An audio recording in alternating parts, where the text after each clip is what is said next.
Okay, so I welcome back those who might have missed Wednesday's session for your for a religious holiday. I hope everybody's doing well. Everybody who was celebrating has a good time. On Monday, we're going to have class. Why am I saying this?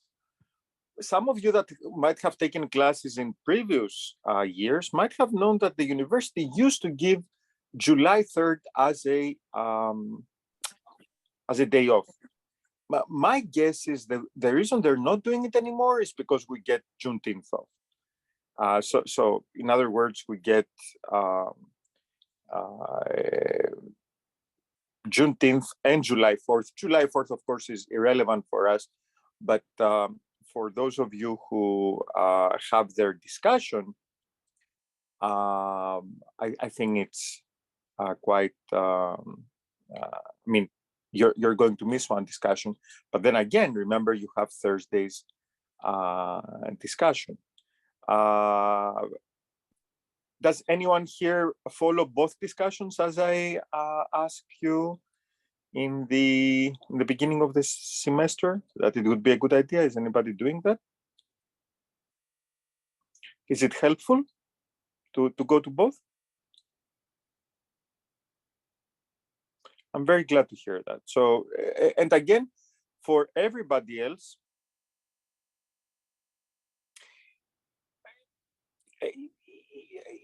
if you're talking about my TA's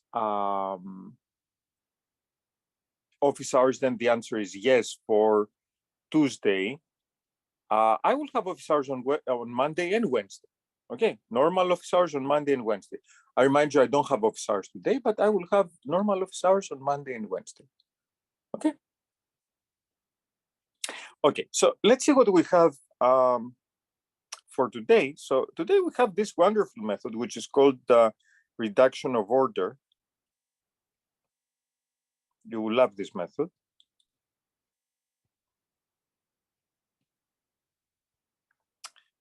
And then we have the Cauchy Euler equation. Yeah, as I said, we certainly have class on Monday. Yeah, there's no other holiday for the rest of the semester. Okay. So, does anybody have any questions before I get started here with reduction of order? Does anybody have any questions on previous material, please?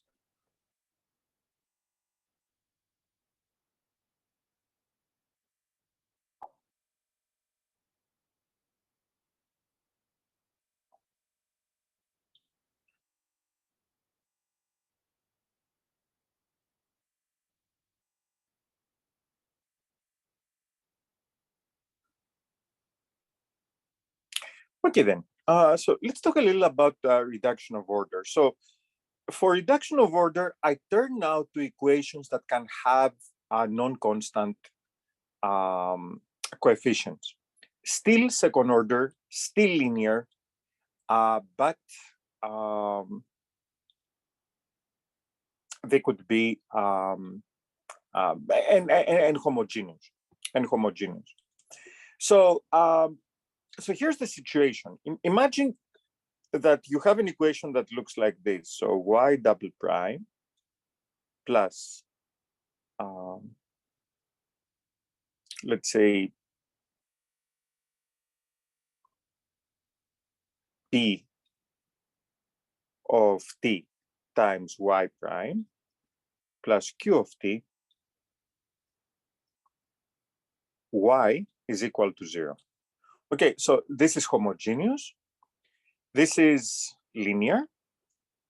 And what has changed from the kind of equations that we were studying recently is that we have non-constant coefficients. Okay.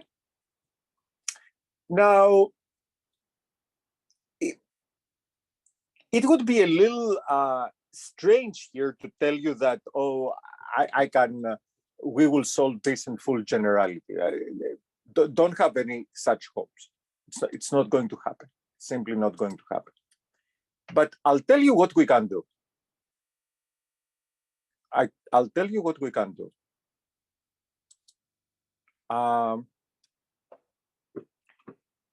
We can actually hope to find a general solution if somebody has already given us a one solution of this equation, obviously a non-zero solution. Okay, so we want to, it is a lot to ask. I mean, I should not say that this is not a significant requirement, that all of a sudden out of the blue, somebody has provided you with a solution. But let's say that this indeed has happened. And if this is the case, then we're able to actually find a second solution, again, under assumptions very similar to the ones that we made last time, meaning we're going to describe a method that is going to work in cases where some integrals can be computed. Okay, so this is always the bet here, that can you find, can you solve,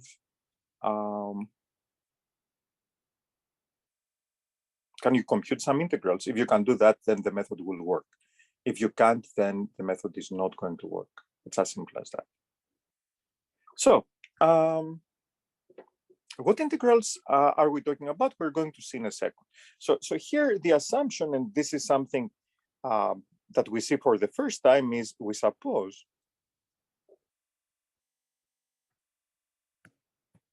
oops, a second.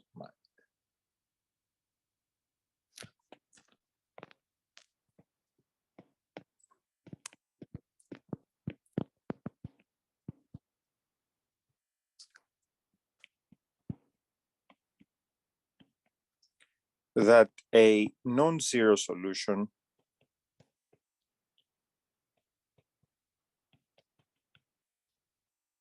y1 of t is known for this equation. I remind you that we're supposed to find a second solution,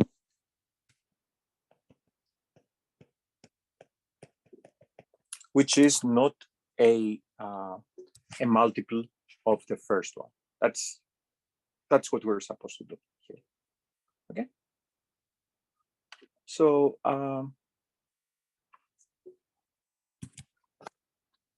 so what do? We're going to look for a second solution. So we seek a second solution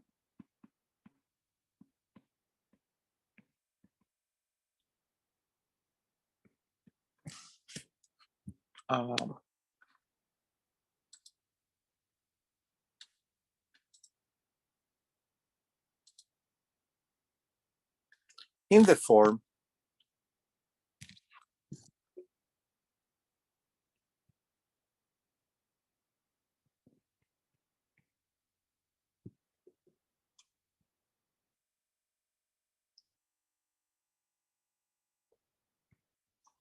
y2 is equal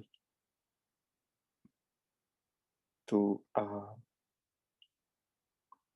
g times h1, g times y.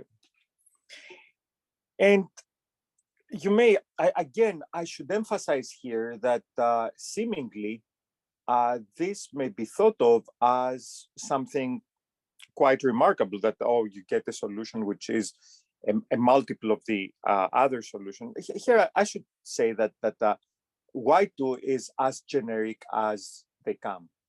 So there's nothing really good or nice about y2. Any function can be a non-constant multiple of another function. So we're not saying anything extremely smart or useful here. Okay.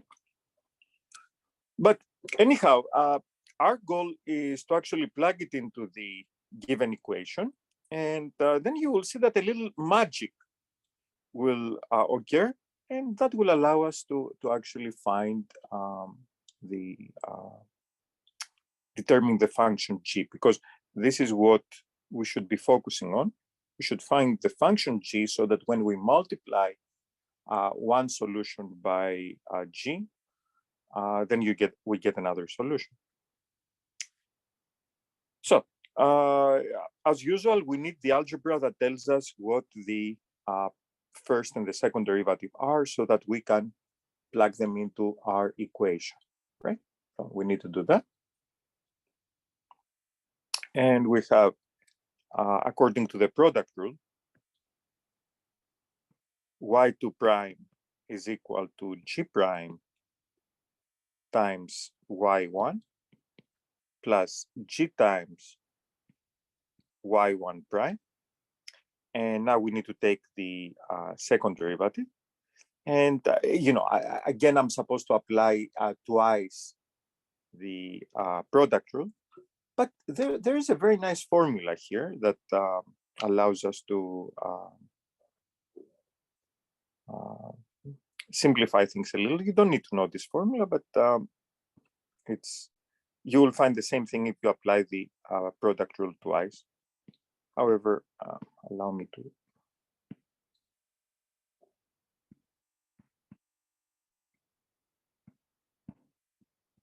And that's the second derivative, right? So what do I do now? I plug in the second derivative into my equation and the first derivative. So I get g double prime y1 plus 2 g prime y1 prime plus g y1 double prime. So again, I would like to bring to your attention the fact that the unknown function here is g. y1 is supposedly a given function, plus p times g prime y1 plus g y1 prime plus q times g y1 is equal to 0. Is everybody with me so far, please?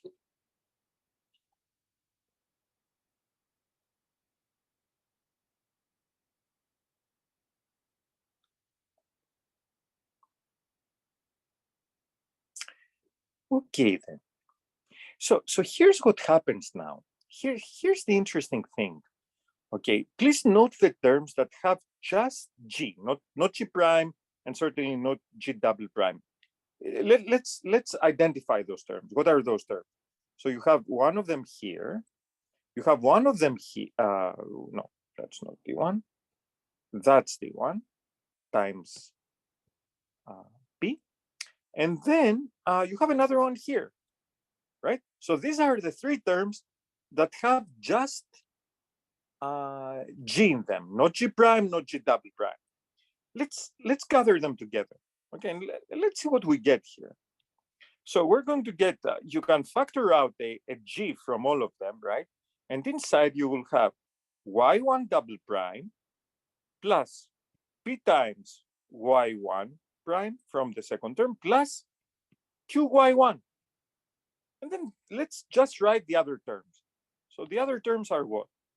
Plus g double prime y1 plus 2 g prime y1 prime plus p g prime y1 is equal to 0. Okay, so I just reorganized a little the terms that I have. I reorganized the terms that I have.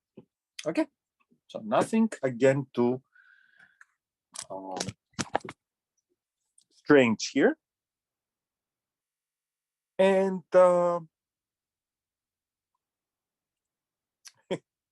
there's, however, something quite helpful for us. Can anybody tell me what this is equal to, the thing that I just underlined?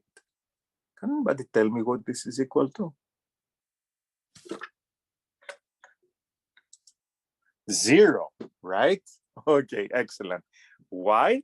Because y1 was a solution for our equation, right? And that's exactly what it means to have a solution for that equation, right? Everything very nice. So this is 0. And so what we're left with, if you will, the only thing that matters here is this, where let's again stress the fact that y1 is a known quantity, p is a known quantity, and q is not even there, right? And q doesn't even show up anywhere here, right? And you may now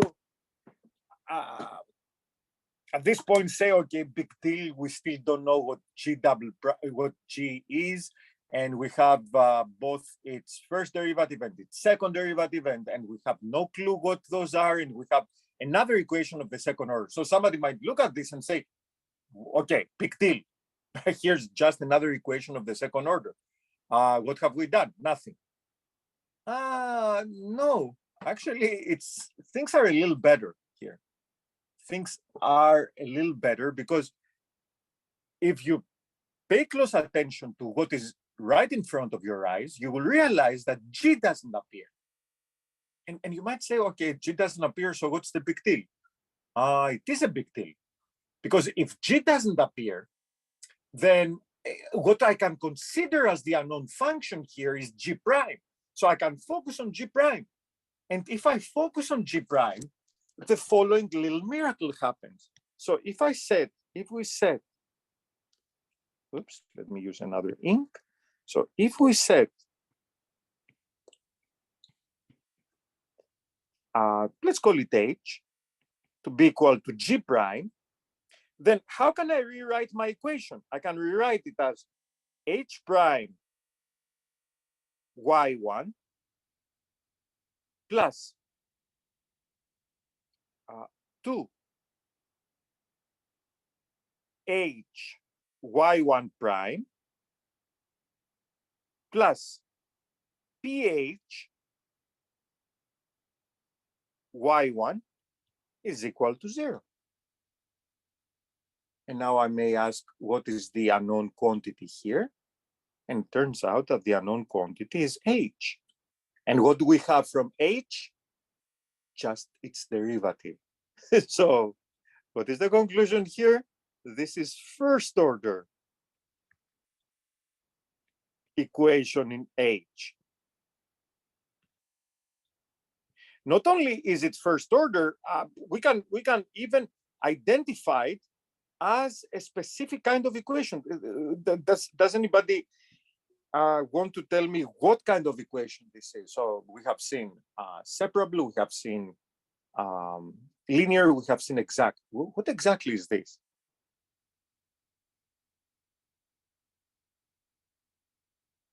What is this equation?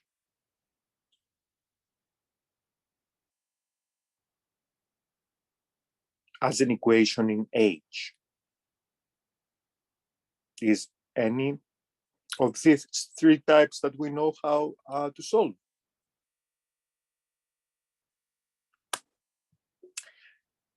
Yes, it's linear. Why is it linear? Because you just see H and H prime without appearing in any degree or multiplying each other.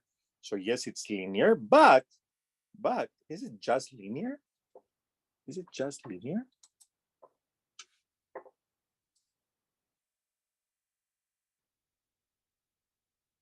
No, we don't have homogeneous for equations of first order. Okay, even though what you're saying does make sense, that's not what we're focusing on right now. It is separable. It is separable as well. Okay, and remember the philosophy that we outlined. We said that if we have to choose between any 2 types that occur, well, it is separable, yeah. And you know what? Let me show it. If there's at least one who cannot see it, let's show it together that it's separable, because you can write H prime. let's agree that it's not that easy to see that it's separable because you don't see the variables, right? And some people may have some trouble seeing this, but if you put everything on the other side, then you can factor out the h, and then you will have 2y1 prime plus py1, right? So now everything here is known, which makes it a function of t. So this is an expression of t. You see now why it's separable. And of course, this is just an expression of h. You can even divide if you like. And this is another expression of t, which you can bring on the other side. Does everybody see now that it's separable? And the reason I said that, I mean, it's not really the end of the world if you solve such an equation as linear, but why make your life complicated? I mean, when you can solve it as separable, and that's the idea here. Okay, so you proceed, you solve this equation. Again, if you can solve it, so there will be some integrals that you will need to compute here, right? Nobody guarantees that those integrals can be computed. So you have a couple of integrals. Actually, one integral is a question mark at this point. The one in t will be the question mark. So you compute it, and then when you compute it, don't forget that you were not looking for h, you were looking for g. So you will need to integrate once more in order to find g. And so if those two integrations work, and this is a big if, this is a huge if. It's not like, okay, we can just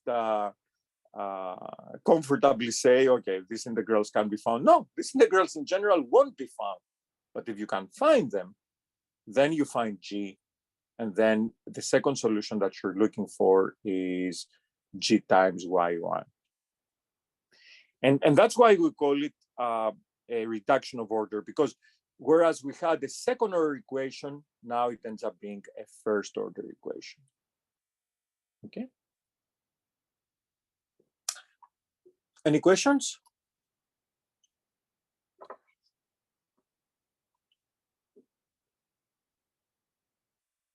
So let me do an example. And this example is going to be pretty convoluted. And what is really nice about this example is the following. This example can be given in two different ways. Why? Because we have two linearly independent solutions, two solutions that are not multiples of each other. And I could give you the same equation with one of the solutions so that you find the other one, or vice versa. And I choose to do the one that has the most challenging integration. So let's take a look at it. Okay. So find the general solution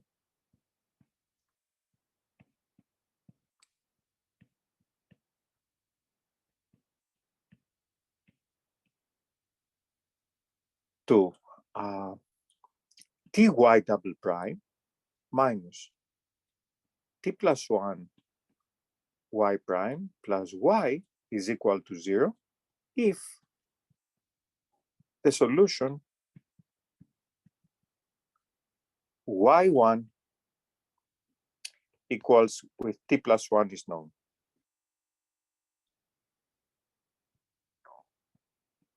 Okay.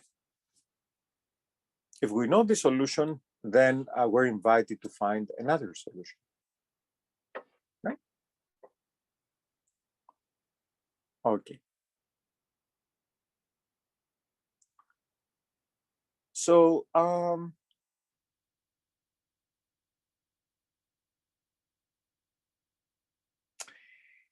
the big question here is what exactly do we need to remember from the method? And personally, what I like to remember is just the two differentiation formulas and then plug them in. So what do I mean by this?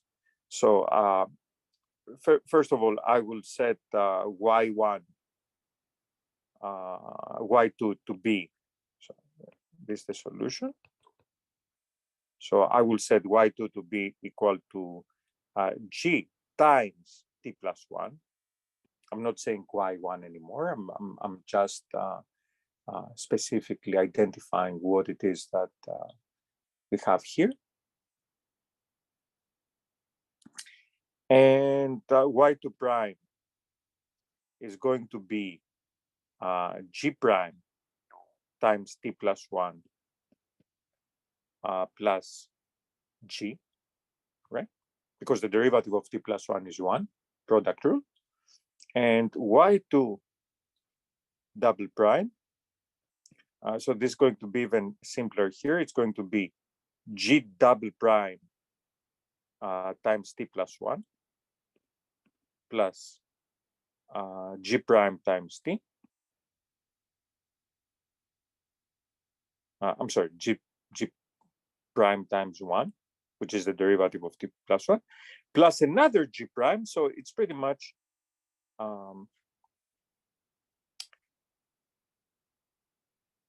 g double prime times t plus 1 plus 2g prime, right? And this is times here. This is times, just to make sure. So when I plug them into my equation, I will get this.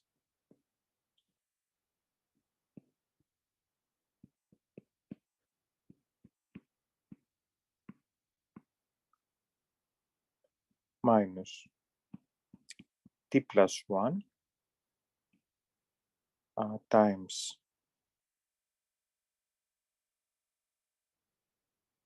g prime times t plus 1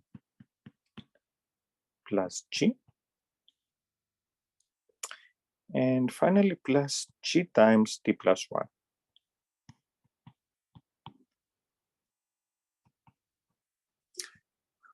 Is everybody with me so far, please? Is everyone with me here?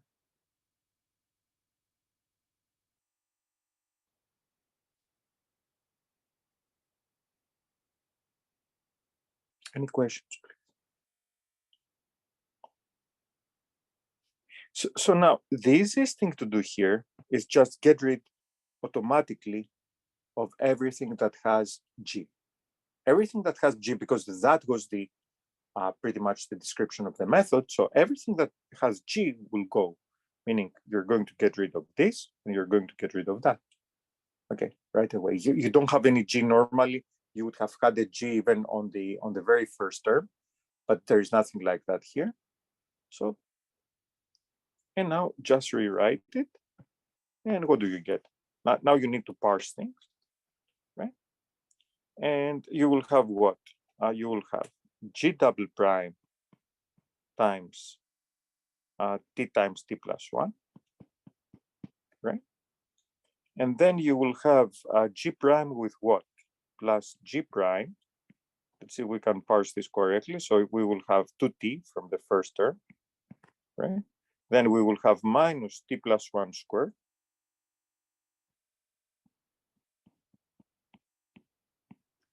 And that's it, nothing else.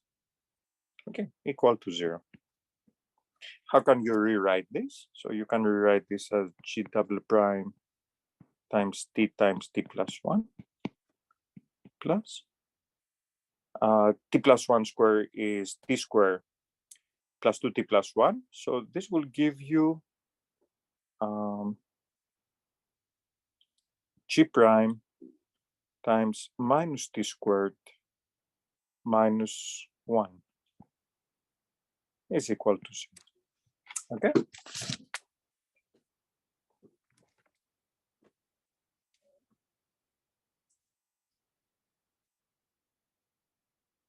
Any questions, please?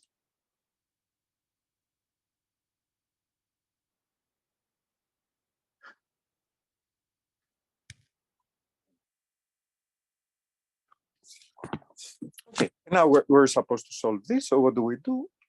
We set h to be g prime, and we rewrite this as h prime times t plus 1 plus h times minus t squared minus 1 is equal to 0. Okay?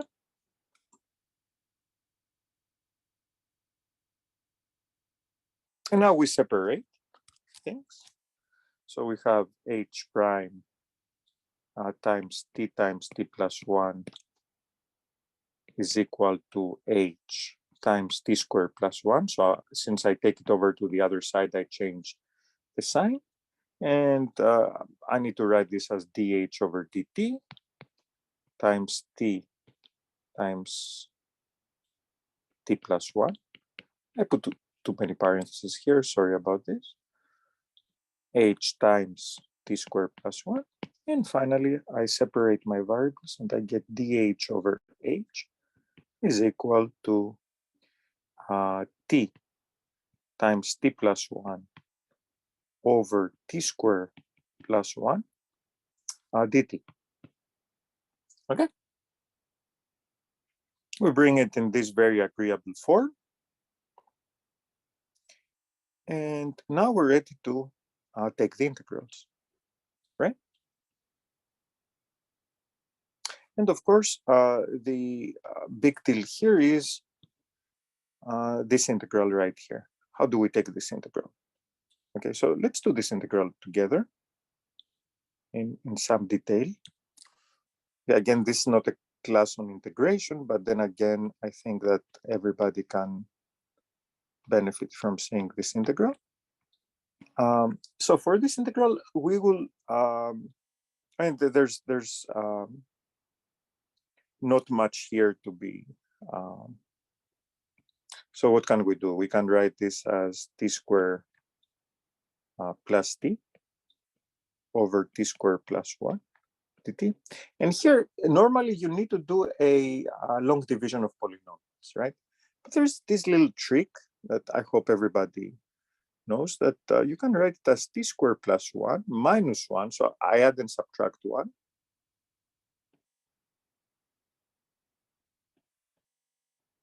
And now I can split this into two parts. In this part here, and in this part here, right? This is a nice old trick. And of course, the first part will give you 1, and the second part will give you t minus 1 over t squared plus 1 dt. dt.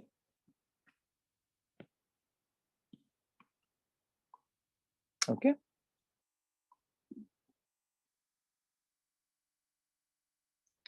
Any questions? Yeah, can you go back to the previous page? Yeah.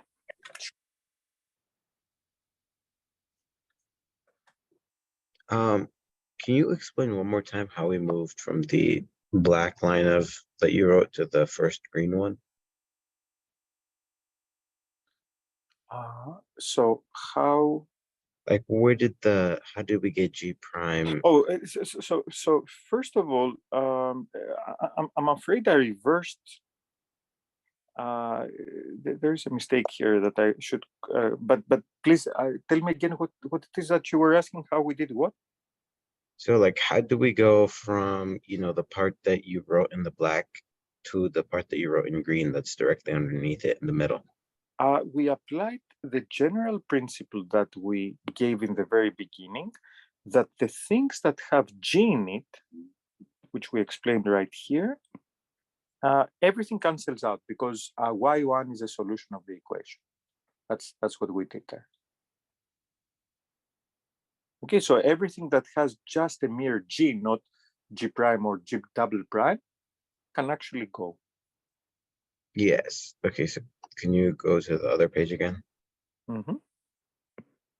So the two things that I deleted with red are the things that can go. Yeah, but then you have, what's it called? T times, so in the black, you have T times G prime times T plus 1, and then plus 2 G prime. And then on the bottom, like, how did you multiplying those out become the green part is what I'm asking. The only thing, so when I multiply these things together, I get this, right? Yeah. Okay. Now, from the other things, I have a G prime everywhere. So when I take out G prime as a common factor, there's a 2t from t times 2 here, right? And then the other part, it's t plus 1 times t plus 1, that gives me t plus 1 squared. Okay? Okay. Okay. However, I did make a mistake here, and I reversed the roles of t squared plus 1 over, so this should have been, so these roles are reversed here, which means that I should do the work from the beginning on the other page. Okay, so I just reversed the roles. So here, I should say, I should reverse the roles here. So I have t squared plus 1 on the top and t squared plus t at the bottom. And the trick that I described can be done in exactly the same way, though. So the only thing that I need is to add and subtract t this time.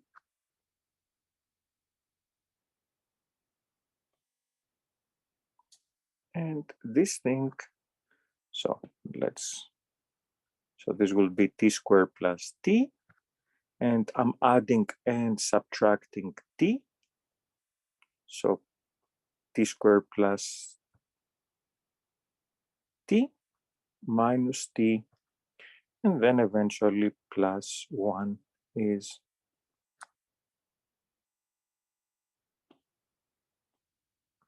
on the other end.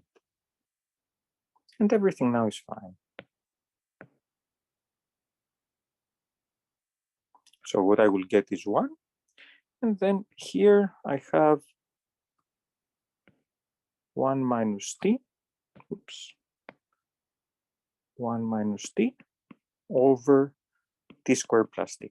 And everything now sits the way it should be. Okay?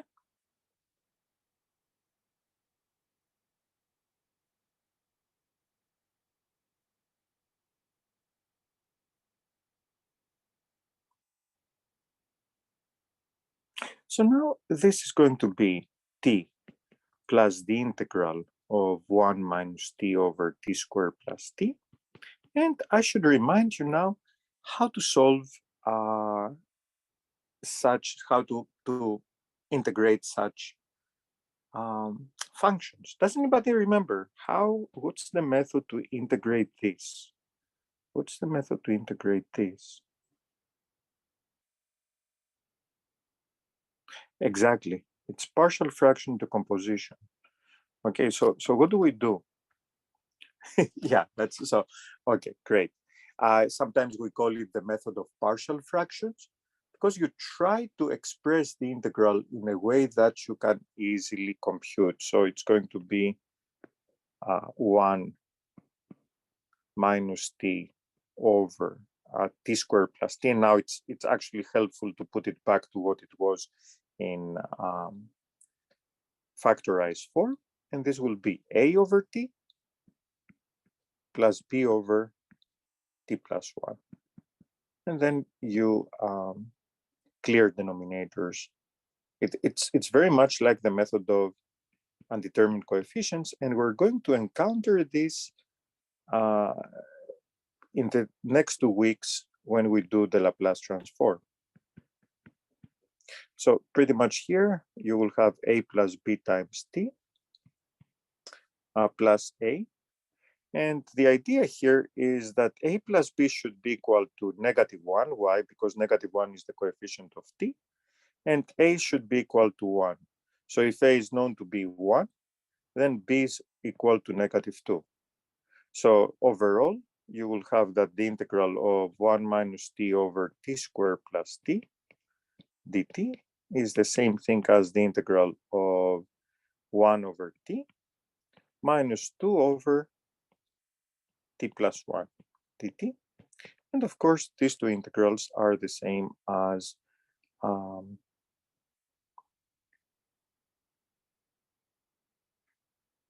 ln of t minus 2 ln of t plus 1. Now, you will see here, and some of you might complain that I am not putting absolute values, but the truth is that it's the same principle that we have seen before. I'm just seeking specific solutions, and I can assume that t is greater than 0 here. So this allows me to do that. And I'm not even putting plus c. So there should have been a plus c here. I'm omitting that because I want to identify one function. Having parameters here is really irrelevant. So so if we put everything together now, let's not forget that we also had this t. Then we have that on the other side, we had dh over h, right? And this is known to be t plus ln of t minus 2 ln of t plus 1. And of course, the other side is ln of h. Again, I'm skipping the absolute value, which is going to be t plus ln of t minus 2 ln of t plus 1. And now we're ready to actually take exponentiate everything. So e to the ln of h is going to be e to the t plus ln t minus 2 ln of t plus 1. So obviously finding what the right-hand side is, the left-hand side will be h, but finding what the right-hand side is going to be is high school algebra. Could you please try to do it for a second to see if we all remember what this is going to be? It's kind of interesting. I mean, it takes a, you have to write it the right way, but I'm saying, could you please try to do that?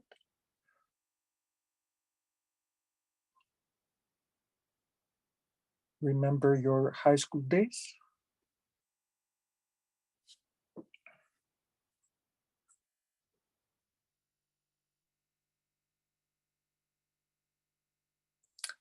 Yeah, that looks fine. You need I think, a -2 instead of exponent 2. So the answer is going to be e to the t, that doesn't change, times e to the ln of t gives you a t, and e to the minus 2 ln of t plus 1 gives you t plus 1 all squared. So that's what it is. So this is h. But now you have to remember that g prime was h. So g prime is e to the t times t plus 1 squared. And we have to take this integral, right? This exercise is like the tree that keeps giving, right? So we have that g is equal to e to the t times t times over t plus 1 squared dt. So the question here is, how do we do this integral now? How do we do this integral? And the idea, the simplest way to do this is by parts. Okay, and let me rewrite this as e to the t times t, and then the thing that I'm going to identify as the derivative of something is 1 over t squared plus 1, which is the derivative of minus 1 over t plus 1. Anybody who uses, what is it, u and v, v prime would have been t plus 1 squared, or 1 over t plus 1 squared. So this will give you e to the t times t times -1 over t plus 1 square. I'm sorry, not square. And minus, and now I have to put the prime on the other part, e to the t times t prime.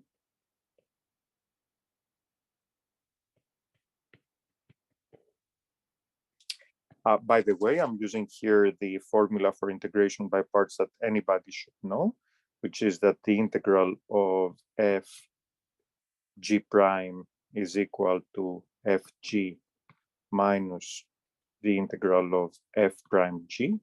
I'm not naming the f's and the g's, or u's and v's, or whatever you want to call them. And this will give me e to the t times t times -1 over t plus 1 minus, and now the derivative of e to the t, here you will you will love this. The derivative of this, according to the chain rule, is e to the t times t plus e to the t. You see now how everything comes together. I really love this problem. That's one of my summer highlights here, because what happens is you get minus t over t plus 1 times e to the t. Then the two minuses that you have become a plus, and you can factor out e to the t from here times t plus 1, and then you have the 1 over t plus 1. You have to love this, right? And these two things cancel, and now you simply have the integral of e to the t, so minus t over t plus 1 e to the t plus e to the t, and clear denominators here. Again, I'm not putting any c, and you will get e to the t times minus t over t plus 1 plus 1. This is a t here, and this will be e to the t times minus t, and now I'm clearing denominators, plus t plus 1 over t plus 1. So this cancels with that, and I'm getting eventually e to the t over t plus 1. Phew. Okay. And now what is it here? Remember that this is g, so y2 is going to be g times t plus 1, because t plus 1 was the original solution, right? And this is going to be e to the t over t plus 1 times t plus 1, another excellent, and this e to the t. So that's your second solution. And eventually,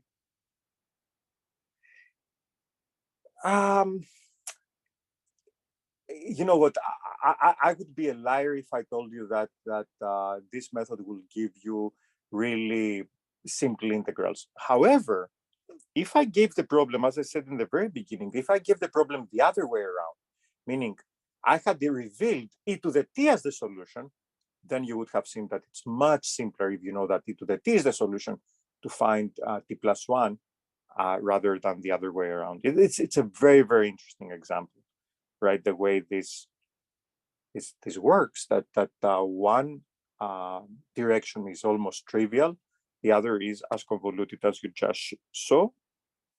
Yeah, I'm so sorry. This is a great example. This is the kind of example that you have to do a few times. You have to do a few times, okay? And a few could mean anywhere between 3 to 5, 10 times. I remember many years ago, when I first started doing this example, I messed it up right in the middle. I mean, I got stuck in one of the integrations. I think it was right here where I missed this integration by parts. Right here, I think that was the point. That and it was an in-person class, right? And I kept scratching my head. How do I do this? Okay, eventually I figured it out. But it was kind of you know, I had just written down the example. I knew I wanted to do the example. I had not worked out the details. I started doing it. I reached this integral, and I start scratching my head. How in the world do I do this integral? Right. So I think I tried. I can't remember what I tried. I tried some other integration. I don't know what I tried, but whatever else I tried was not working. Eventually, I did the correct integration by parts, and anyhow, this is a very, very interesting example. Okay, so let's all relax for a second. So let's take a break, 5 minutes, please. And then we're going to finish with the Cauchy Euler equations, which fortunately, they are one of the nicest and smoothest things in the course, especially on the account of the linear equations that we have studied. Okay, so let's take a break.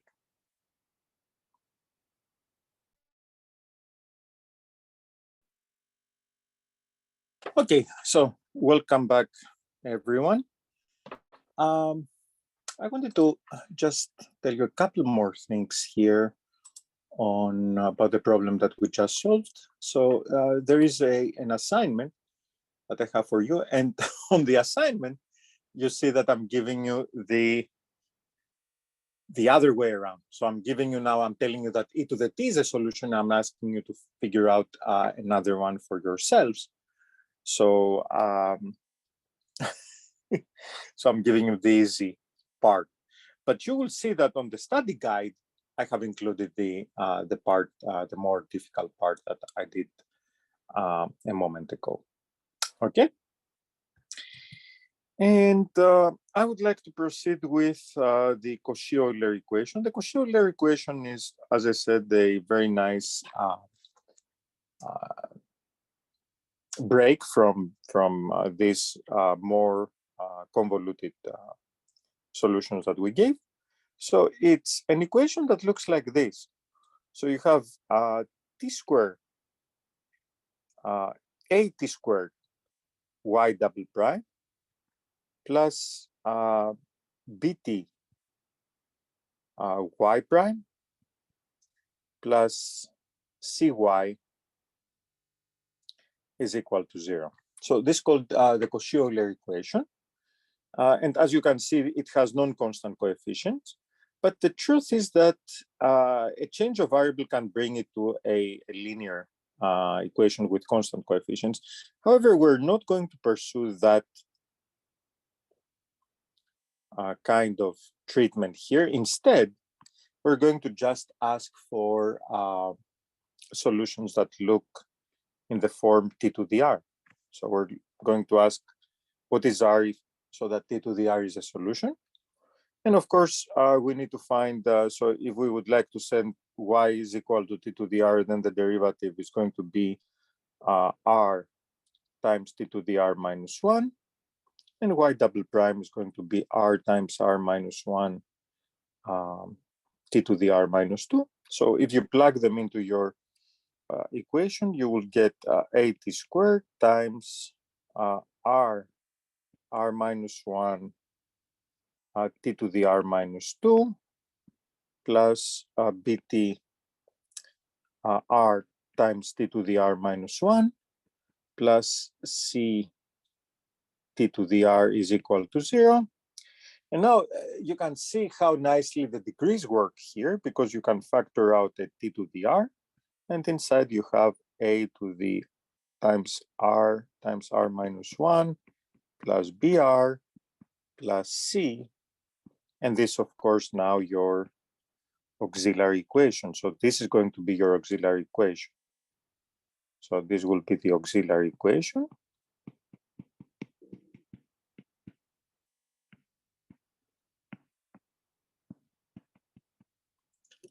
Okay.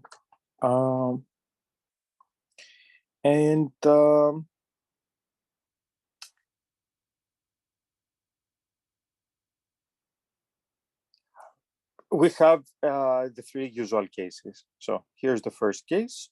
Delta is going to be b squared minus 4ac. If delta is greater than 0, then you have real solutions, real roots, R1 and R2. And then the general solution is going to be y of t is equal to C1 t to the R1 plus C2 t to the R2. Okay, so this is the smoothest case. Then you have delta is equal to 0. Now, if delta is equal to 0, you have one double root.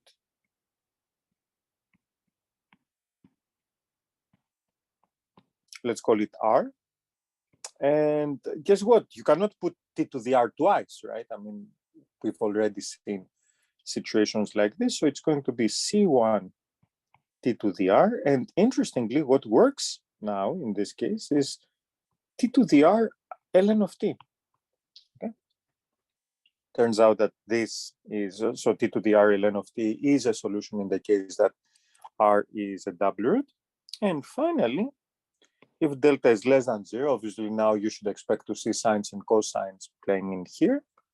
You have two complex roots.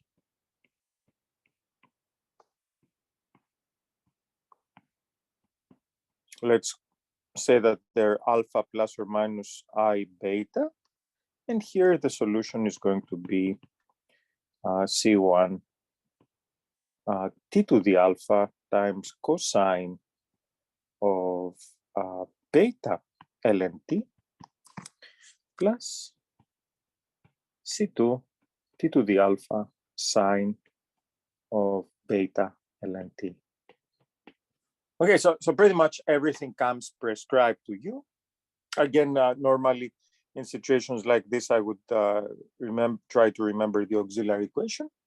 And let's do examples that illustrate all the possible cases. Are there any questions before I proceed with those examples?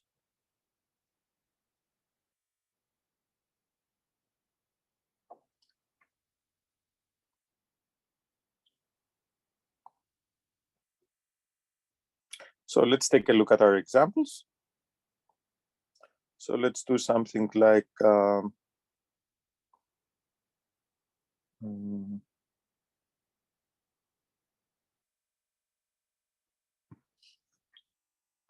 t squared y double prime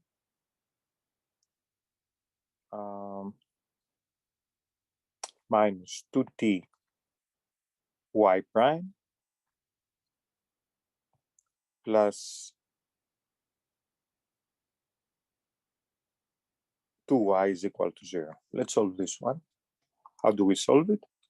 Well, what are we going to have? We're going to have r times r minus 1 minus 2r plus 2 is equal to 0.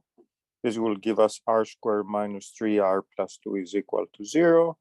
This will give you r is equal to 1, 2. So y of t is going to be C1 times t to the first power plus C2 times t to the second power. Okay, nice and simple. Questions?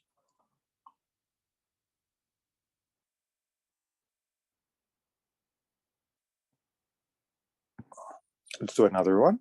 So let's do t squared y double prime minus 4 minus 3, let's say 3 ty prime plus 4y is equal to 0. Then we have r times r minus 1 minus 3r plus 4 is equal to 0. That would give you r squared minus 4r plus 4 is equal to 0. R equals to double root. Okay, so what is our solution going to be here? Y of t will be C1 t squared plus C2 t squared ln t. Okay. And last case, t squared y double prime plus 3t y prime plus 2y is equal to 0. Then we have again r times r minus 1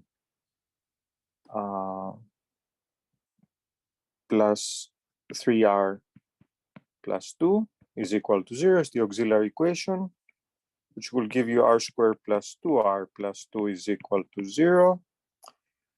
And what is delta here? It's 4 minus 8, which is negative 4, right? And this means that r1, 2 are going to be minus 2 plus or minus square root of negative 4. Well, I don't want to write square root of negative 4. I want to write square root of 4 times I. And that's going to be 2i divided by 2. So what you get is minus plus or minus 1 plus or minus I. So y of t is going to be C1 t to the negative 1 times cosine of ln t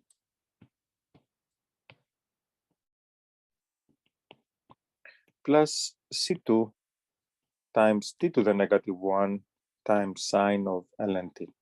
And this gives you one example for each of the cases of the Cauchy Euler equation.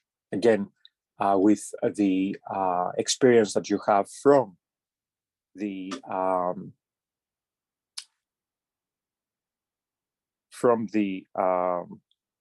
linear equations of the second order, the homogeneous ones with constant coefficients.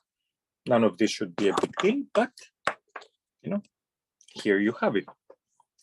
Questions, please. So you see that I'm telling you from the get-go that I'm going to give you a Cauchy Euler equation on the exam, and that's 3 points, right? That's 3 points. It should be a no-brainer for everyone. Questions, please. Okay, let's take our attendance. For our attendance, I want you to give me the 3 to the 5th. What is 3 to the 5th? Give me the answer to 3 to the 5th for your attendance. 273? Really? That's what you think it is? Some people are saying 273. It's not 273. All right. There you go. See how Edgar gave the whole thing very, very nicely with formula and everything. Okay. Now, it is important to actually prepare for the exam over this weekend. So here's my advice to you. Okay, take the study guide and start solving the problems. Do the problems on the study guide. Okay, meaning redo them without looking at the solution. Once you do them, try to see if the I would say that the problems on the study guide are comparable to the problems on the exam. I don't want to say, so you may see an easier problem and then a harder problem in another instance, but I think the difficulty is reflected on the study guide. And yeah, so that's why I even give you this example. Yeah, there's one study guide. I mean, I already went over the study guide last time, and it has all the solutions. And I explained, so those of you who didn't see the recording from last time, but it's a little late now for 2:43, right? We got it earlier, right? But anyhow, we gave the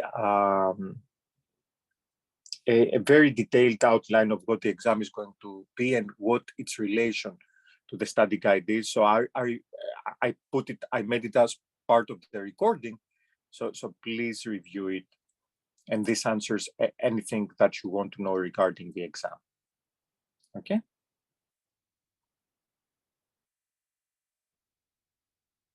Yeah, in Math to 10, I used to do it that way so that you can actually try the problems yourself. So here, pretty much you have the inconvenience of having the solution in front of you. You will have to hide it and do the problem without looking at the solution. Okay. Yeah. So, but you really need to do your review over the weekend. You really need to do your review over the weekend. Don't let your review, don't leave it for the last moment, midnight of Thursday midnight. No. Okay. The only thing you cannot review, obviously, right now is the Laplace transform, but you will be able to do that on Monday. And I promise you the Laplace transform is going to be one of the easier problems. So you have all the more involved stuff in this stretch. You can actually just do your review. Okay. Does anybody have any questions, please?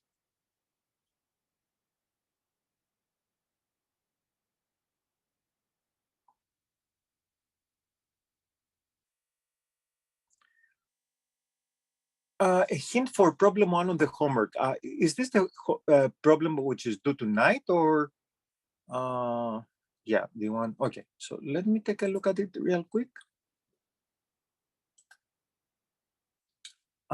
So that's for the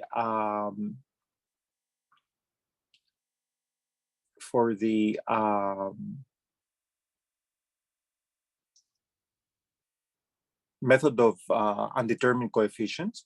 I'm sorry, method of undetermined coefficients, but you will need an adjustment because you have cosine of 2x and sine of 2x, which are the two solutions of the homogeneous, right? So you will need to pretty much, other than that, the setup is pretty straightforward. A cosine of 2x plus b sine of 2x multiplied by x as the adjustment, right? So that's very straightforward problem. And even the superposition principle is an overkill here. I did give this problem as a problem where it would be suggested to use the superposition principle, but you really don't need the superposition principle here. Okay, because of the similarity between, because of the fact that cosine of 2x always goes together with sine of 2x. Maybe it would have been a little more interested had I given you cosine of 2x plus sine of x, then we would be talking, but you know, it is what it is. I gave it to you this way, and that's all there is to it. Okay.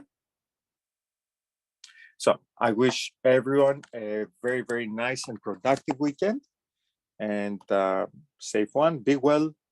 I'll see you on Monday.